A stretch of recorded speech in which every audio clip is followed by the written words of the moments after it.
ఈ రోజు కనీసం మీరిచ్చిన వాగ్దానాలను కూడా ఈ రోజు నెరవేర్చలేకపోతున్నారు.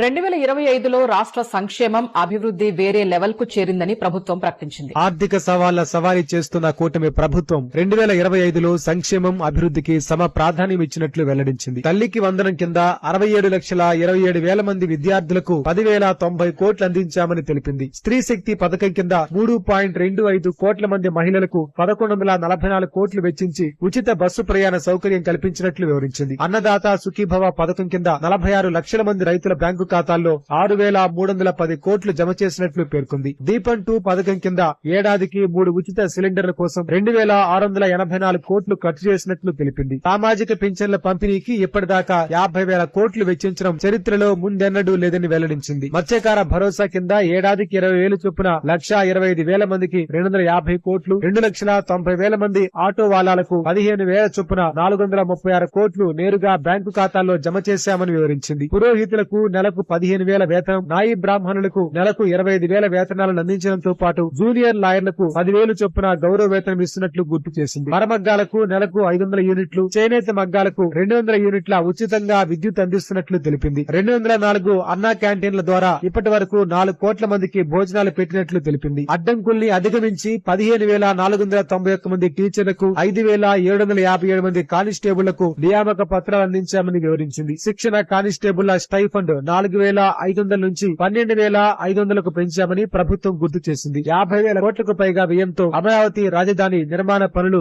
వేగవంతమయ్యాయని, అమరావతి క్వాంటమ్ వ్యాలీ దిశగా అడుగులు వేగవంతం చేసినట్లు తెలిపింది. విశాఖకు Google AI data centre, Cognizant, TCS వంటి ఎన్నో ప్రతిష్టాత్మక ఐటీ కంపెనీలు తరలివచ్చాయని చెప్పింది. విశాఖ సదస్సులో 610 ఒప్పందాలతో 13,25,000 కోట్ల పెట్టుబడులు, 16,13,000 ఉద్యోగాలకు రోడ్ మ్యాప్ సిద్ధమైనట్లు వెల్లడించింది. ఇప్పటి వరకు 13 ఎస్ఐపిబి సమావేశాల్లో 8,23,000 ఉద్యోగాలిచ్చే 8,55,000 కోట్ల పెట్టుబడులకు ఆమోదం తెలిపామని గుర్తు చేసింది. 100 రోజుల్లోనే హంద్రీనీవా కాలువ విస్తరణ పనులు చేపట్టి రికార్డు సృష్టించామని వెల్లడించింది. పోలవరం పనులు పరుగులు పెట్టించడం సహా ఆర్అండ్ఆర్ ప్యాకేజీ చెల్లింపులు వేగవంతం చేసినట్లు ప్రకటించింది. వైసీపీ హయాంలో దెబ్బతిన్న రహదారులకు 1,000 కోట్లతో మరమ్మతులు చేశామని, మరో 3,000 కోట్లతో రహదారుల నిర్మాణానికి గ్రీన్ సిగ్నల్ ఇచ్చినట్లు ప్రభుత్వం తెలిపింది. పల్లె పండుగ ద్వారా గ్రామాల్లో 4,000 కిలోమీటర్ల రోడ్ల నిర్మాణాలు జరుగుతున్నట్లు తెలిపింది. వైసీపీ ప్రభుత్వం విద్యుత్ ఛార్జీలు పెంచుతూ ప్రజలపై భారీ ఎత్తున ఆర్థిక భారం వేస్తే కూటమి ప్రభుత్వం తొలిసారిగా టూడౌన్ అమలు చేసి విద్యుత్ ఛార్జీలు కొంతమేర తగ్గించిందని చెబుతోంది. గత ప్రభుత్వ హయాంలో క్రైమ్ రేట్ గరిష్టంగా ఉండేదని, కూటమి ప్రభుత్వం తీసుకున్న చర్యలతో నేరస్తులకు శిక్షలు పడ్డాయని, గంజాయి డ్రగ్స్ పై ఉక్కుపాదం మోపినట్లు స్పష్టం చేసింది.